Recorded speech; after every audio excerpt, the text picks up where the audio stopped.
దయచేసి నా videos click చేసి ఫుల్ వర్టికల్ స్క్రీన్లో చూడండి. ఫుల్ వర్టికల్ స్క్రీన్ ఇలా క్లిక్ చేస్తే వస్తుంది. Thank you very much for watching my videos. అనా పోతారెడ్డి, అనా పోతారెడ్డి ఎవరైనా ఒకటే. టెక్స్ట్ బుక్స్లో అనా పోతా అంటారు, అనా పోతా అంటారు. ఏదేమైనప్పటికీ ఇద్దరు రెండు పేర్లు ఒక మనిషికి సంబంధించినదే. ప్రళయ వేమారెడ్డి తర్వాత ఆయనకి ముగ్గురు కొడుకులు ఉండగా అనమాచ, అనపోత, అనవేమ.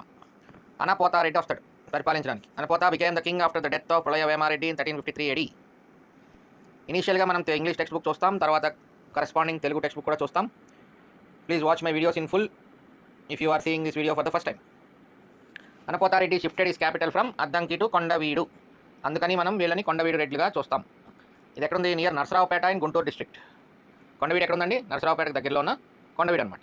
ప్రళయ వేమారెడ్డి రెడ్డి రాజ్య స్థాపకుడు, అద్దంకి రాజధానిగా పరిపాలించుకున్నాడు. ఆ తర్వాత వచ్చిన అనపోతారెడ్డి ప్రళయ వేమారెడ్డి కొడుకు అద్దంకి నుంచి కొండవీడికి రాజధాని మార్చుకుంటాడు అనమాట. అనపోతారెడ్డికి చాలా యుద్ధాలు ఉన్నాయి. ఒకటి రేచర్ల వెలమలతో, బహమనీ సుల్తాన్తో, అలాగే బొక్కాతో. ఎందుకంటే రెడ్డి రాజులు ఎప్పుడైతే స్థాపించారో రేచర్ల వెలమ నాయకులు కూడా అప్పుడే స్థాపన జరిగింది. ఇంచుమించుగా కపయ నాయకుడు మరణించడంతో భీమవరం యుద్ధంలో కపయ నాయకుడు వెలమ నాయకుల యుద్ధంతో మరణించడం జరిగింది. బహమనీ సుల్తాన్లు 1347కే స్థాపన జరిగింది. బహమనీ సుల్తాన్స్. మనం ఇప్పుడు ఎక్కడ ఉన్నాం? 1353 ADలో ఉన్నాం. బుక్కరాయలు కూడా హరిహర రాయల తర్వాత పరిపాలించింది విజయనగర సామ్రాజ్యాన్ని. బుక్కరాయలు 1336లో హరిహర రాయలు అండ్ బుక్కరాయలు ఇద్దరు కలిసి విజయనగర స్థాపన చేస్తే హరిహర రాయల తర్వాత హరిహర రాయల తర్వాత మొదటి బుక్కరాయలు పరిపాలిస్తాడు. సో వీళ్ళందరితో కూడా ఈ కొండవీడు రెడ్లకి యుద్ధాలు జరుగుతూ ఉండేవి. అందులో అనపోతారెడ్డి కూడా వీళ్ళందరితో యుద్ధాలు ఉన్నాయి. ద లిటరరీ వర్క్ వెలుగోటి వారి వంశావళి. వెలుగోటి వారి వంశావళి అంతా కూడా రేచర్ల వెలమ పద్మనాయకుల గురించే చెప్తుంది. వాళ్ళ హిస్టరీ వెలుగోటి వారి వంశావళిలో ఉంటుందన్నమాట. అందులో ఏం చెప్పబడిందంటే అనబోత అండ్ రేచర్ల చీఫ్కి యుద్ధాలు జరిగినట్టు చెప్తుంది. This is the first clash between the Reddys of Kondaveedu and Velamas of Rachakonda. అంటే అనపోతారెడ్డి అన్న ఒకటే. మనం కొంచెం నా నోరు తిరగడానికి ఈజీగా కొంచెం అనపోతారెడ్డి అంటాను. ఇక్కడి నుంచి అనపోతారెడ్డి టైంలో వెలమరాజులకి వెలమలకి అనపోతారెడ్డికి మొట్టమొదటిసారిగా యుద్ధం స్టార్ట్ అయిందన్నమాట. ప్రళయవేముని తెలుగులోకి వచ్చాం మనం, తెలుగు కంటెంట్. ప్రళయవేముని పెద్ద కొడుకు అనపోతారెడ్డి తండ్రి మరణానంతరం సింహాసనం ఎక్కాడు. తండ్రి కాలంలో అనేక యుద్ధాల్లో పరాక్రమం ప్రదర్శించి వీరాన్న పోతుగా ప్రసిద్ధి చెందినాడు. ఎవరు? అనపోతారెడ్డి అన్నమాట. రాజ్యానికి వచ్చినంతనే అనవోత దృష్టి కళింగ దేశ పరిస్థితులు ఆకర్షించాయి. కళింగ గంగాధీశుడైన నరసింహుడు దండెత్తి కృష్ణా తీరంలోని శ్రీకాకుళం వరకు సైన్యాలు నడిపాడు. ఏమండి, శ్రీకాకుళం అంటే ఇప్పుడున్న శ్రీకాకుళం కాదండి. మనం కృష్ణానది తీరంలో కూడా ఒక శ్రీకాకుళం ఉంది. అక్కడికే కృష్ణదేవరాయలు వచ్చి అదేంటది అమృత మాల్యద ఏదో ఉంటుంది కదా, అది అక్కడే అంకితం శ్రీకాకుళ విష్ణుదేవుడికి ఇవ్వడం జరుగుతుంది. ఆముక్త మాల్యద కాదు, ఆముక్త మాల్యద. సో అందుకని కృష్ణానది తీరంలో కూడా శ్రీకాకుళం ఉంది శాతవాహనుల టైం నుంచి కూడా. సో ఆ విధంగా ఈ కళింగ గంగాధీశుడైన నరసింహుడు దండెత్తి కృష్ణా తీరంలోని శ్రీకాకుళం వరకు సైన్యాలు నడిపాడు. ఈ కళింగ దండయాత్రను మరలించే ఉద్దేశంతో అనపోతారెడ్డి దండెత్తి తలగడ దీవిని ఆక్రమించి ద్రాక్షారామం వరకు నడిచినట్లు అతని ద్రాక్షారామ శాసనం తెలుపుతుంది. సో ఇదంతా అనపోతారెడ్డి యొక్క వార్స్ అనమాట. వార్స్ కళింగ గంగాధీశుడైన నరసింహుడితో యుద్ధాలు ఇవన్నీ. ఈ దండయాత్ర 1353-56 మధ్య జరిగింది. కళింగ దండయాత్ర అనంతరం అనతి కాలంకే అనపోతారెడ్డి వెలమలతో యుద్ధం సంభవించింది. వెలమ సైన్యాలు కృష్ణానది దాటడంతో ధాన్యకటకం దగ్గర రెడ్లకు వెలమలకు భీకర యుద్ధం జరిగింది. ఇవి కొంచెం సెకండ్ లేయర్ క్వశ్చన్స్. కమ్మలకు వెలమలకు ఎక్కడ యుద్ధం జరిగింది, రెడ్లకు వెలమలకు ఎక్కడ యుద్ధం జరిగింది, ఇలాంటివి మనకి సెకండ్ లేయర్ క్వశ్చన్స్ అనమాట. కొంచెం జాగ్రత్తగా ఇలాంటివి గమనించుకుంటూ ఉండాలి. అర్థమైంది కదండి? ధాన్యకటకం దగ్గర రెడ్లకు వెలమలకు యుద్ధం జరిగింది. లాస్ట్ వీడియోలో ఏమడిగాను?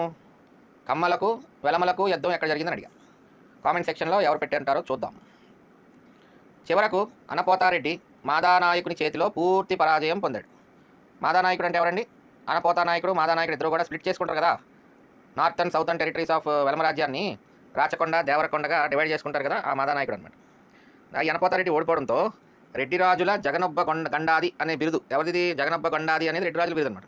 దాన్ని స్వీకరించడమే కాక ప్రళయ వేమారెడ్డి రాజ్యం అంతర్భాగమైన శ్రీశైల ప్రాంతాన్ని పద్మనాయకులు ఆక్రమించినారు. అనపోతానాయకుడు మాదానాయకులు శ్రీశైలానికి సోపానాలు నిర్మించినట్లు రసార్ణవ సుధాకరం అలాగే వెలుగోటి వారి వంశచరిత్రల వల్ల తెలుస్తుంది.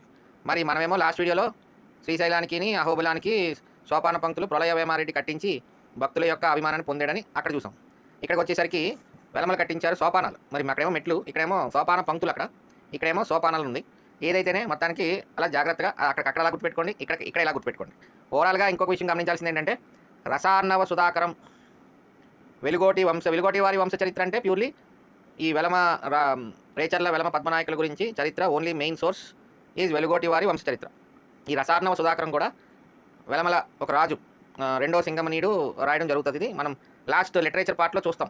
దీని మీదే ఈ రసార్ణవ సుధాకరం అన్న దాని మీదే మనకి 2008లో 11లో 12లో కూడా క్వశ్చన్స్ రావడం జరిగింది. అది మనకి ఎక్కడ సంబంధం తక్కువ కాబట్టి అవి మనం లిటరేచర్ పార్ట్లో చూద్దాం అవి. సో ఇక్కడ గమనించాల్సింది ఏంటంటే రసార్ణవ సుధాకరం అనేది రేచర్ల వెలమ పద్మనాయకులకు సంబంధించిన గ్రంథం. సో వాళ్ళ పుస్తకంలో కూడా ఈ శ్రీశైలాన్ని అనపోతానీయుడు మాదానీయులు ఇద్దరు ఆక్రమించడం జరిగి అక్కడ సోపానాలు నిర్మించినట్లు ఈ గ్రంథాల్లో ఉందన్నమాట.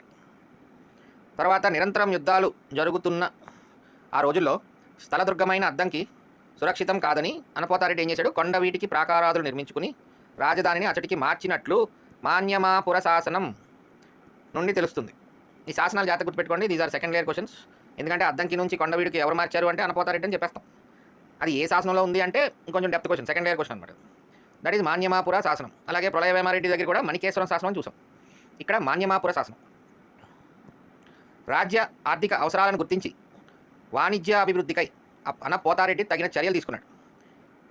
అతని మంత్రి అయిన సోమయ్య మోటుపల్లి రేవులో అభయ శాసనం నెలకొల్పి ఎగుమతి దిగుమతుల విషయంలో వర్తకులకు ప్రోత్సాహకరమైన మర్యాదలు చేసినాడు.